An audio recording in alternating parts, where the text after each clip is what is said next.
pertenço ao Centro de Investigação em Antropologia e Saúde e a minha área de investigação é o estudo das populações do passado. Neste campo tenho dois interesses principais. Um é a paleopatologia e, mais concretamente, a patologia oral e a forma como ela se alterou em diferentes populações e períodos históricos, em relação com a dieta, com diferentes hábitos culturais e de higiene e com as condições socioeconómicas.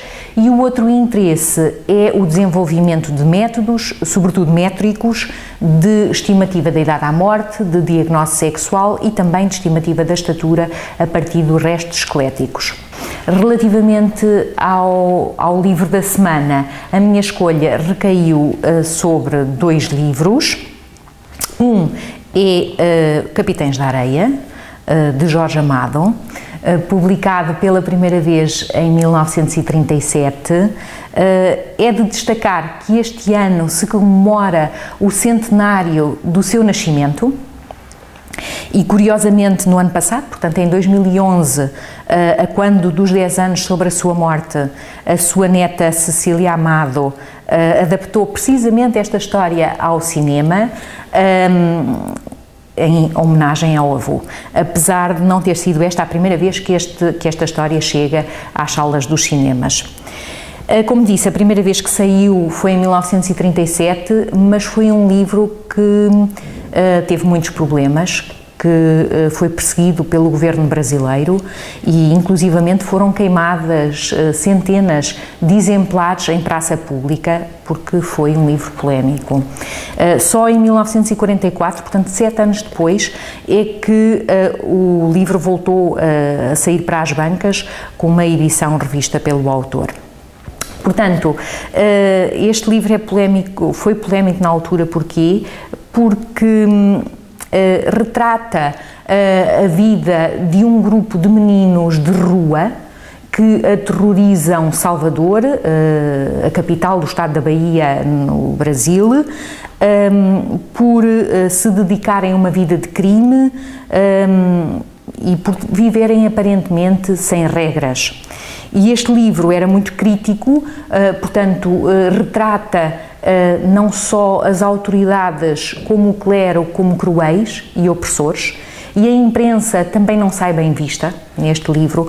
Pode-se dizer que este livro é um retrato do momento conturbado que se viveu no Brasil na década de 30 do século passado, onde se tomava consciência das desigualdades sociais. Na verdade, quem são os Capitães da Areia? Os Capitães da Areia são um grupo de rapazes com idades compreendidas entre os 9 e os 16 anos, abandonados e marginalizados, que vivem num barracão abandonado numa das praias da cidade, daí o nome Capitães da Areia, e que se dedicam a vários tipos de crimes. No entanto, são crianças também muito carentes de afetos e de mãe. A história gira à volta de algumas personagens principais, apesar do grupo de ser muito grande, quase uma centena de crianças. Vou só destacar 3 ou 4. Pedro Bala, que é o líder do grupo, apesar de não ser nem dos maiores nem dos mais velhos do grupo, ele é quem planeia, quem organiza os crimes. Depois temos o professor, que é um menino que lê imenso e que tem muito jeito para desenhar e que conta as histórias que lê e algumas que inventa aos outros meninos. Sem pernas, é um menino coxo e que utiliza este problema físico para se infiltrar, para ser acolhido nos lares das famílias mais abastadas e assim mais facilmente dar o golpe. Pirulito, um jovem com muita devoção religiosa, entre outros. No decurso da história surge uma menina, Dora, que integra o grupo após a morte da sua mãe por varíola, que é uma doença que afeta o Salvador nesta altura, e ela, apesar de no início alguns meninos tentarem abusar dela, outros protegem-na e ela torna-se na primeira capitã da areia. Portanto, surge uma história de amor entre ela e Pedro Bala, e ela acaba por morrer, e a sua morte dita o início do fim para os principais membros do grupo. A partir daqui nós assistimos à desintegração do grupo e percebemos no que é que cada um deles se torna. O segundo livro é Reflexos nuns Olhos de Ouro, publicado em 1941 por Carson McCullers, quando esta tinha apenas 24 anos de idade. É um livro que surge após o grande sucesso literário Coração Solitário Caçador, e como tal é um livro que não foi muito bem acolhido. Não foi muito bem acolhido, portanto,